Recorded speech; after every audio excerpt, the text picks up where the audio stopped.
Zamzara, which apparently means go to sleep in Korean, was one of those games which got mixed reactions, loved by some, but it probably put others off with its difficulty level.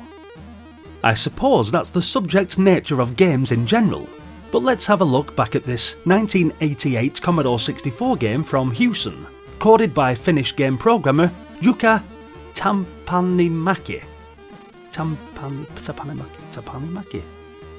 Actually, quite sad to learn that the programmer died at a young age of just 38 back in 2000, when researching the game in more depth.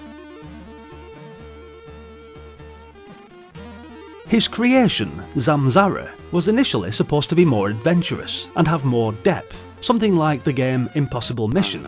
Stay a while. Stay forever. As we've seen on the channel so far, this concept was copied many times with games such as Nexus, V, and even Short Circuit. Even so, Hewson thought this was an interesting idea at the time, but too complex. So the next step was to remove all the puzzle elements and turn it into a traditional shooter, but this was considered to be a bit boring. The third rendition was an action platformer, much like the final product, but this time Hewson felt it didn't have enough content. Eventually, what they settled for was a high-speed platforming shooter with, for its time, rarely utilised gravity elements, an interesting choice of weapons, and a 15-minute limit to solve all horizontally scrolling levels.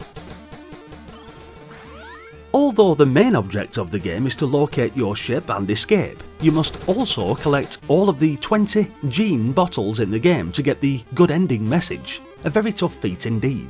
Taking into account the game's specific gameplay quirks and limitations, Zamzara is often considered an unfairly difficult game, but because of its very unique nature, it's also a good one to fire up for those who like a challenge.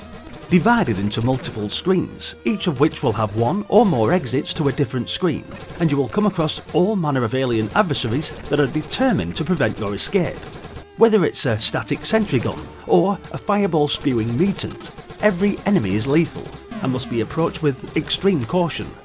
Fortunately, you remembered to pack an arsenal of weapons to help dispatch the foes that you'll be facing. These include your trusty laser rifle, which comes with an unlimited amount of ammunition, to trip mines and lasers that ricochet off walls, floors, and just about every other surface. It's up to you to discover which weapon is best suited to beating enemies on each screen, but your special weapons have a limited number of uses, so don't be too frivolous in their use. Occasionally you will find an ammunition pack that will restock the supply of one particular weapon type, but these are few and far between, so conserving ammo should always be priority. The game features some excellent graphics and some super smooth scrolling. For a game made mostly by one person, this is an impressive effort to say the least. The main player sprite is well animated. You'll notice he even rotates properly when changing directions, rather than instantly flipping the sprite's direction. Charles Deenan from Maniacs of Noise produced brilliant music and rounds off what was a well-polished product.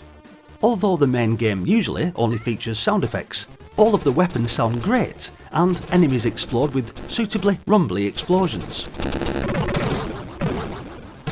Despite this, it's difficult to complain about a game this polished, especially when considering it was originally released on the Hewson Racket budget label.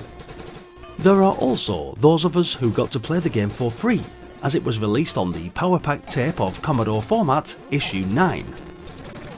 Admittedly, this is how I got to play it as a kid, thankfully.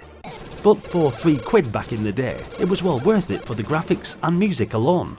Since then, I've been a keen collector of Evercade games, and was happy when I discovered that this also came with the C64 Collection 2 cartridge.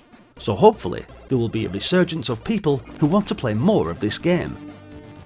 Thanks for watching guys, what did you think of Zamzara? Maybe you have it on the Evercade. Hit the like button if you enjoyed the video, and please do be sure to let me know your experiences with this game in the comment section. Check out the playlist for more Commodore 64 games which you may remember from your youth, and also be sure to join me on this epic journey by subscribing to the channel. There were some absolute classics for the C64, And if your favourites are not yet listed on the channel, then you never know, it might be in the very next video, coming up. Hopefully. I'll see you there. Until then, bye for now.